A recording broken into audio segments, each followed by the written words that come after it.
Assalamualaikum everyone. I hope you all are doing well. Welcome to Advanced English Class 12 in Board series. And today we're gonna do the character sketch of Gabriel Oak. ठीक है, the main character of the novel and the protagonist, the husband of Bathsheba, the farmer, the shepherd. ठीक है, उसका हम करेंगे character sketch. ये आपका long question है. वीडियो को लाजमी एंड तक देख लीजिएगा ताकि आपको अच्छे से लिखना आ जाए कि किस तरीके से मैंने ये कैरेक्टर स्केच को लिखना है. ठीक है, सबसे पहले हम क्या करेंगे, हम पढ़ेंगे कि क्या सिग्निफिकेंस है नेम गैब्रियल ओक की. ठीक है, इसका नाम क्यों इम्पॉर्टेंट है, इसका नाम क्यों इतना अच्छा है. तो इसका आप अगर फर्स्ट नेम देखो गैब्रियल, तो गैब्रियल से आपको क्या लगता है कि क्या होगा इसमें. The name Gabriel refers to holy and religious as it is derived from हज़रत जिब्राइल. ठीक है, ये हज़रत जिब्राइल का इंग्लिश नेम है गैब्रियल. ठीक है, और ये बहुत होली नेम है, बहुत रिलीजियस नेम है. The second name is oak. It represents strength as oak is a tree that grows very strong and old. Oak tree देखी है आपने, ओक ट्री इतनी लंबी होती है, इतनी स्ट्रॉन्ग होती है. तो उसी तरीके से इट पर्सोनिफाइज कि गैब्रियल ओक की पर्सनैलिटी भी बहुत ही ज़्यादा स्ट्रॉन्ग और बहुत पुख्ता है. ठीक है, तो ये इसके नाम की सिग्निफिकेंस थी. अब हम स्टार्ट करेंगे from the character sketch of Gabriel Oak. सबसे पहले हम एक छोटा सा पैराग्राफ देंगे फॉर द इंट्रोडक्शन. अब इट इज़ विजिबल. इंट्रोडक्शन, फिर अपीयरेंस, उसके बाद हम नेक्स्ट हेडिंग्स पे मूव ऑन करेंगे विच इज़ पर्सनैलिटी. ठीक है, उसके बाद हम मूव ऑन करेंगे. बस इतना ही है. ठीक है, और बीच में ये जो मैंने काली पेन से, सॉरी नॉट काली पेन से जो मैंने चीज़ें लिखी हैं, these are basically the quotations. अगर आप ये चीज़ें डालोगे तो ये आपका बहुत अच्छे से आंसर बन जाएगा. ठीक है, तो ये मेक श्योर आप लोग याद करके ये चीज़ें भी डाल दें एंड साथ साथ स्क्रीनशॉट्स लेते जाइएगा कि ताकि कोई भी पॉइंट आपसे मिस ना हो जाए. ठीक है, चलें जी, let us start from the character sketch. Gabriel Oak who is the hero and the main character of the novel. Main character भी था और क्या था, प्रोटैगनिस्ट था. ये मेरे टीचर ने लिखा है. तो प्रोटैगनिस्ट कौन होता है, he is the the positive character of this story. ठीक है, he is a truly admirable character from the onset of the novel. From the very first page we are introduced to him and his startling qualities. ये Gabriel okay से ही novel start होता है और ख़त्म भी Gabriel okay पे ही होता है. So he is literally the main character of this novel. His characteristics and his appearance make him unique and set him apart from other characters of the novel. अब उसके क्या कैरेक्टरिस्टिक्स हैं, क्या appearance है, वो चीज़ हम डिस्कस करेंगे उसके कैरेक्टर स्केच में. ठीक है, कैरेक्टर स्केच में आपने उसकी अपीयरेंस, पर्सनैलिटी, हर चीज़ बतानी होती है. पहले उसके एक्सटर्नल फीचर्स, उसके बाद उसके इंटरनल फीचर्स, कि उसका दिल कैसा है. ठीक है, appearance. When Hardy first introduces Oak, he is the owner of the small farm. Though he is a free man with high ambitions, he still wears modest clothing. सही है. अब जो है ओनर है किसका, स्मॉल फार्म का owner है, right. और ये क्या पहनता है, मॉडेस्ट क्लोथिंग पहनता है, केयर फ्री मैन है, right. He had a coat like doctor Johnson. सही है, ये चीज़ नॉवल में मेंशन हुई है, तो ये चीज़ अगर आप लिखोगे तो अच्छा हो जाएगा.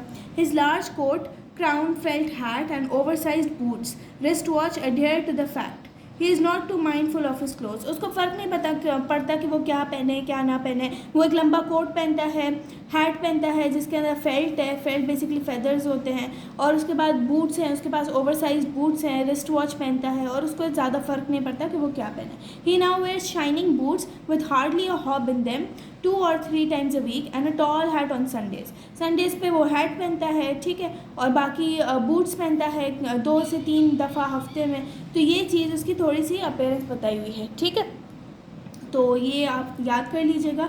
एंड ये मैंने ब्लैक से इसीलिए लिखा है क्योंकि डायरेक्टली नॉवल के वर्ड्स हैं, नॉवल से निकाले गए हैं. अगर ये आपसे कम्प्लीटली याद नहीं होता तो आप जो है इसका थोड़ा सा भी पार्ट लिख सकते हो. जैसे इतना पार्ट लिख लिया या इतना पार्ट लिख लिया कि टॉल हैट अ संडे, सिर्फ ये पार्ट लिख लिया, तब भी आपको अच्छे मार्क्स मिल जाएंगे. लेकिन ब्लैक पेन से लिखोगे ना तो ये पता चलेगा कि बच्चे ने नॉवल पढ़ा हुआ है, सिर्फ नोट्स नहीं रट के आया. ठीक है, तो ये इंप्रेशन बहुत अच्छे से जाता है फिर एग्जामिनर के माइंड में. Personality. He had generally a good character. He was modest and decent, and he made wise decisions. ठीक है, decent था बहुत, character भी अच्छा था, modest भी था.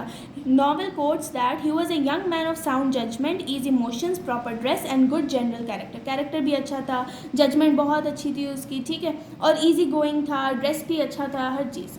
The novel describes lacoida neutrality, which means that he is not overly religious or away from religion and he is moderate. ठीक है, अब ये मैंने नॉवल से ही निकाला है, इसको आप अंडरलाइन भी कर सकते हो और इसको आप जो है इस तरीके से शेड करके हाईलाइट भी कर सकते हो या ब्लैक पेन से भी लिख सकते हो।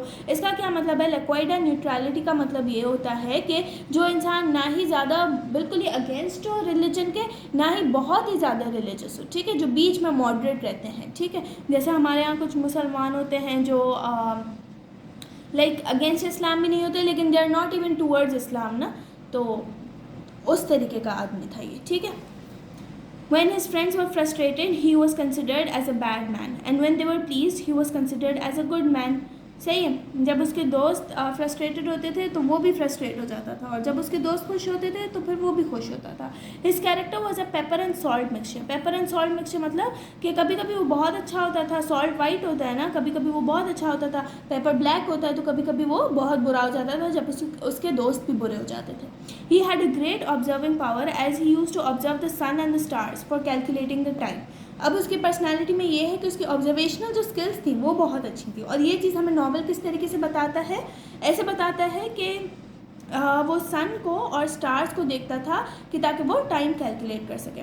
Gabriel is a simpleton and also a naive. Naive मतलब कि बहुत ही इनोसेंट बंदा, ठीक है, जिसको ज़्यादा पता ना हो, जो केयर फ्री रहता हो। ठीक है, he was 28 and a bachelor. He has an influence of youth.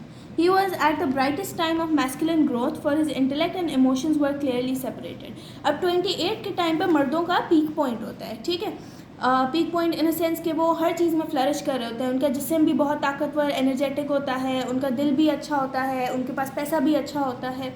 तो 28 is a golden time for man, right. तो ये नॉवल भी हमें यही चीज़ बता रहा है कि he is at the brightest time of masculine growth and his intellect and emotions were separated. मतलब वो मेच्योर था, मेंटली मेच्योर था और फिजिकली भी मेच्योर हो चुका था। ठीक है, one of the most distinctive quality is his love for Bathsheba. Hardy says in the novel, he liked seeing Bathsheba as a private enjoyment instead of whistling. अच्छा, उसको जो है ना ये चीज़ उसकी पर्सनैलिटी में थी कि वो जो है ना प्यार बहुत करता था, और वो किससे प्यार करता था, बादशीबा से बहुत ज़्यादा प्यार करता था, और उसने whistling के बजाय उसने बादशीबा बादशीबा पढ़ना शुरू कर दिया। जैसे हम तस्बीह पढ़ते हैं ना, उसने बादशीबा की तस्बीह पढ़ना शुरू कर दी, इतना वो प्यार करता था।